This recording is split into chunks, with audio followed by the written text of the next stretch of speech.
Hey, Rob Brown here with the UK Matters in Accounting podcast, part of 5 going out on the Accounting Influencers podcast network, but not for much longer because we are dialing back a little bit. We've been putting a show out every day of the week for the past year here at Accounting Influencers, and we're just phasing that back to go back to our flagship show. It's called Success in Accounting right now. It goes to 30,000 accounting professionals, bookkeeping people, fintech professionals all over the world in 150 countries. That's going to be morphing into a show called Accounting Influencers Podcast. So if you're not subscribed to that, go over to that show. It comes out on a Monday. It's part of this stable of podcasts, but we'll be dialing this back towards the end of February.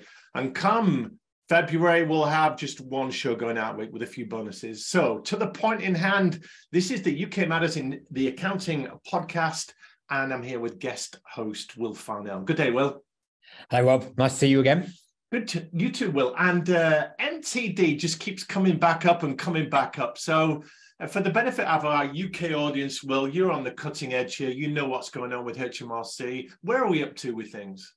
Well, very recently, Rob, we had yet another backtrack from HMRC, pushing back the start date for MTD for ITSA. So for those individuals, sole traders, landlords, pushed back to 2026 from April 2024. We've had months and months of speculation in terms of is it, isn't it?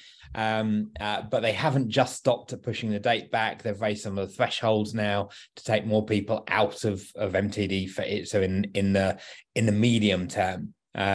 So a whole bunch of changes, and it's just really frustrating. It's frustrating for accountants. It's frustrating for vendors. We've got vendors that have built solutions purely for MTD for ITSA, particularly around kind of landlord solutions and micro sole trader, self-employed people. And vendors have spent hundreds of thousands of pounds developing technology, and they've just had the business case effectively pulled from under them. And then on the other side, you've got accountants that have been talking to their clients, the proactive firms that have taken the steps to start thinking about what's got to change, what's got to happen in terms of how they support their clients. So they've had these conversations with clients saying, we've got to get you ready for MTD 2024. And now they're having to go back and say, sorry, HMRC have pushed it back. You don't have to worry about it. But of course, that's the wrong answer. We don't want people to say you haven't got to worry about it, because for me, MTD has always been about an opportunity and not a problem. And I said in 2018, when we were talking about MTD for VAT before it kind of got pushed back, that MTD is a once in a generation opportunity for firms to fundamentally change what they do and how they do it. And the best bit was that we got to blame it all on HMRC. So it was a real opportunity for firms. So to see it be pushed again is just really frustrating. And from an HMRC point of view, I mean, every time they do it, they're losing credibility, which is a real concern. Who's driving this, Will? Is it the government telling HMRC to make these changes or push these forward, or are HMRC their own entity? They're totally autonomous and they're driving this themselves? No, it's all government policy, and it goes back to, I can't remember when it was, 2014 or whatever, when the then Chancellor stood up in the House of Commons to announce MTD or digitalising the UK tax system. At the time, they talked about wanting to have the most technically advanced tax system in the world. The driver for it, first and foremost, was around closing the tax gap. So there were estimates about the amount of tax that was being lost, in many ways simply because of things like transposition errors and people keying the wrong data in. So if we digitalize that process, we potentially reduce the likelihood of error and accidental error as well. It wasn't a case of they were saying this is going to necessarily stop deliberate tax evasion, because it kind of doesn't until we go to all out e-invoicing, which interestingly is being driven from the EU at the moment. So any UK-based companies that are importing and exporting are almost going to be mandated for e-invoicing because of interaction with countries within the European bloc. So that's happening anyway.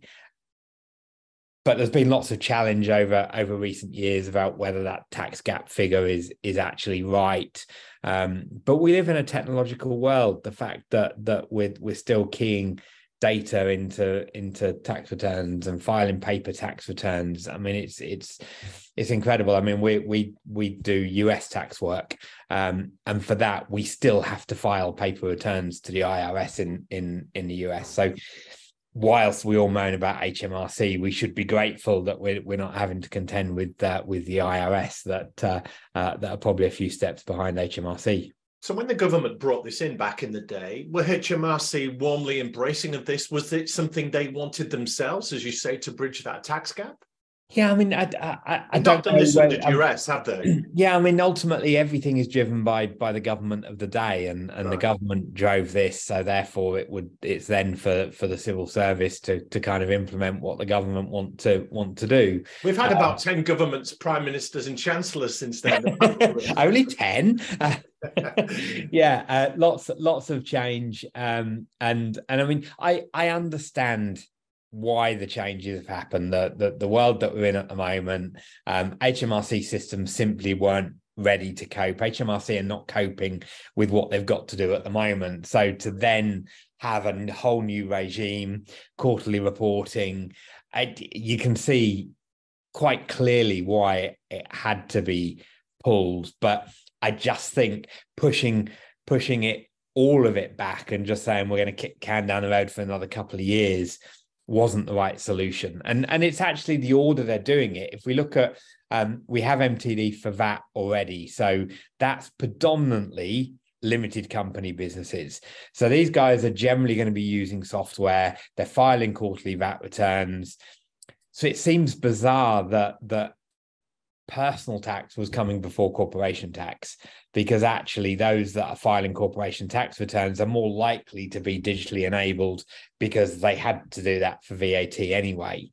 So it always felt a little bit weird that corp tax was kind of coming after individuals. But it would have made more sense to, well, let's kind of focus on corporation tax.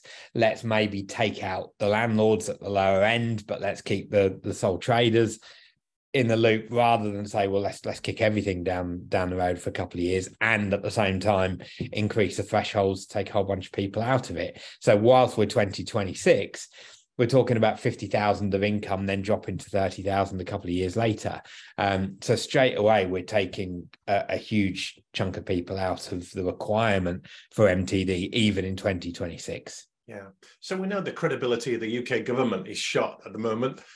And it seems, as you're saying, that the reputation of Her Majesty's Revenue and Customs is shot. So they're losing influence. What does the future hold, Will, for the next few years, as far as we can see? Well, I mean, the reason I think MTD was important is that if we look at accountants, we've seen that accountants can do anything they want when there's a catalyst for that change to happen.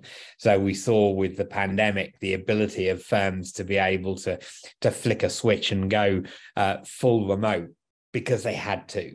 And so much of what MTD was creating as an opportunity is still there. So it's not a case of we now shouldn't go digital. We shouldn't be looking at using technology to help clients run better businesses. We should be doing that anyway. And it's always disappointing that we have to look to regulatory change, major catalysts to encourage people to make the right moves. So the opportunity is still there, and that's the point. So just because HMRC are now saying you don't have to do it doesn't mean we shouldn't do it. And what I've been trying to do for at least the last 5 years since I wrote my book Digital Firm is get firms to understand the benefit to them and their clients of utilizing technology, rethinking the business model, looking at the importance of delivering real insight to clients by kind of engaging with clients on a much more regular basis. And everything about MTD was moving and creating new touch points for accountants and bookkeepers to have with their clients. But we shouldn't have to rely on HMRC to do that for us. We should be doing it because it's the right thing to do. And so the final message to the accountants listening, Will, here is, while the HMRC and government bodies get their ducks in a row, don't wait. No, That to absolutely. drive change now would digitizing the tax of your clients. Yeah. I mean, whether it's called MTD or whether it's called something completely different, we have to accept that every government everywhere in the world will want to digitalize the tax system because everything else in our lives is digitalized. So this is going to happen. And the longer we leave it, the greater the challenge we're creating for ourselves further down the road. So I think we have to continue to look at what the opportunities are of digitalizing what we do for the benefit of us and our clients, rather than ticking a compliance box for HMRC. Yeah, excellent. Will Farnell, as always, thank you so much for your time and your insights. Pleasure. And so just a reminder to you all, we're phasing out this show. The archive will still be somewhere on the intranet, the interweb.